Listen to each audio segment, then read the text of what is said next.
হাতে যদি সময় থাকে মাত্র 10 মিনিট, তাহলে একবার এইভাবে এই পকোড়া বানিয়ে নিতে পারেন। চায়ের সাথে যেমন দুর্দান্ত লাগে খেতে, তেমন গরম ভাতের সাথেও কিন্তু অসাধারণ লাগে। নমস্কার, আমি রিয়া। আমার চ্যানেলে নতুন একটি পর্বে আপনাদের সবাইকে অনেক অনেক ওয়েলকাম জানাই। প্রতিদিনের মতো আজও নতুন একটি রেসিপি নিয়ে হাজির হয়ে গেছি। আজকে শেয়ার করতে চলেছি মিষ্টি কুমড়োর পকোড়া রেসিপি। এটা কিন্তু বেশ দুর্দান্ত লাগে খেতে। বাচ্চা থেকে বড় সবাই কিন্তু এরকম একটা পকোড়া একবার বানিয়ে দিলে আপনার হাতে তারিফ করবে। চলুন দেখে নেওয়া যাক আজকের এই রেসিপি। আশা করছি আপনাদের ভীষণ ভালো লাগবে। প্রথমেই আমি কুমড়োটাকে খোসা ছাড়িয়ে নিয়েছি 2 টুকরো। এরপর একটা গ্রেটার নিয়েছি। গ্রেটারের এই ছোট পাশ দিয়েই কিন্তু কুমড়োটাকে প্রথমে খুব ভালোভাবে গ্রেট করে নিয়ে নিলাম। এরপর এর মধ্যে বেশ কিছু উপকরণ আমি মেশাবো। দেখুন, গ্রেট করে ঠিক এইরকম পরিমাণ হয়েছে আর এইরকম হয়েছে। এরপর এর মধ্যে আমি দিয়ে দেবো হচ্ছে মিডিয়াম সাইজের একটা পেঁয়াজ কুচি। তারপর দিয়ে দেবো হচ্ছে 3টে থেকে 4টে কাঁচা লঙ্কা এখানে কুচি করে নিয়েছি, তো সেটাই দিয়ে দিলাম। তবে ঝালটা আপনারা আপনাদের পছন্দ অনুযায়ী দেবেন। এরপর দিয়ে দিচ্ছি হচ্ছে স্বাদ অনুযায়ী লবণ। তারপর দিয়ে দিলাম সামান্য একটু হলুদ গুঁড়ো। এরপর দিয়ে দেব ওই 1/2 চামচ মতো রেড চিলি পাউডার। এটা শুধু কালারের জন্য, এটাতে কিন্তু কোনো ঝাল নেই।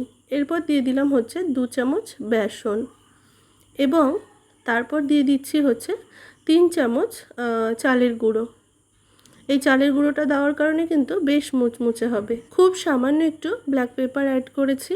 তারপর দিয়ে দিলাম হচ্ছে কালো জিরে। এরপর খুব ভালোভাবে এই সব উপকরণ মেখে নেওয়ার পালা।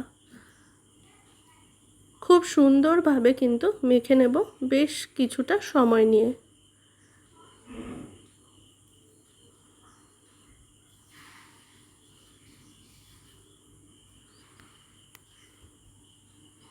মেখে নেওয়া হয়ে গেছে। দেখুন ঠিক এই রকম হয়েছে মেখে নিয়ে। আর দলা করলে কিন্তু নর্মালি বেশ একটু গোল গোল দলা সহজেই করা যাবে। ঠিক এই রকমভাবেই মেখে নিতে হবে। এদিকে কড়াইতে তেল গরম করে নিয়েছি। তেলটাকে একটু কড়ার চারি সাইডে নাড়াচাড়া করে খুব ভালো করে তেলটাকে গরম করে নেব।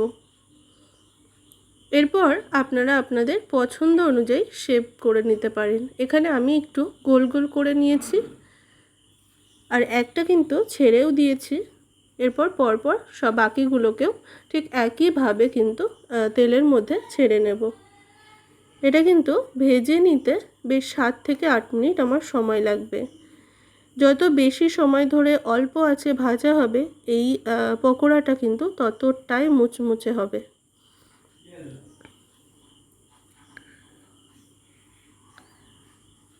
এক পাশে কিন্তু কালার অনেকটাই চেঞ্জ হয়েছে, দেখতেই পাচ্ছেন। তো আমি উল্টে দিচ্ছি, অপর পাশটাকেও একইভাবে ভেজে নেব আর একটু এরকম বাদামি বর্ণের করে সবগুলোকেই একইভাবে উল্টে দিচ্ছি।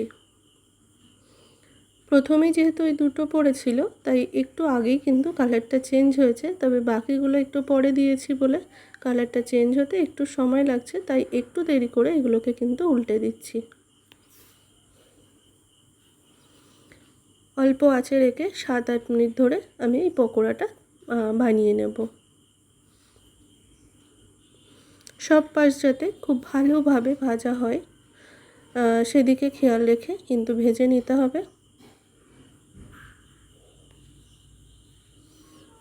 খুব সুন্দর কালার কিন্তু একটা এসেছে, তবে আমি আরও একটু সময় নিয়ে ভেজে নেব। দেখুন এখন কিন্তু খুব ভালোভাবে সব পকোড়াগুলোর কালার দারুণ এসেছে।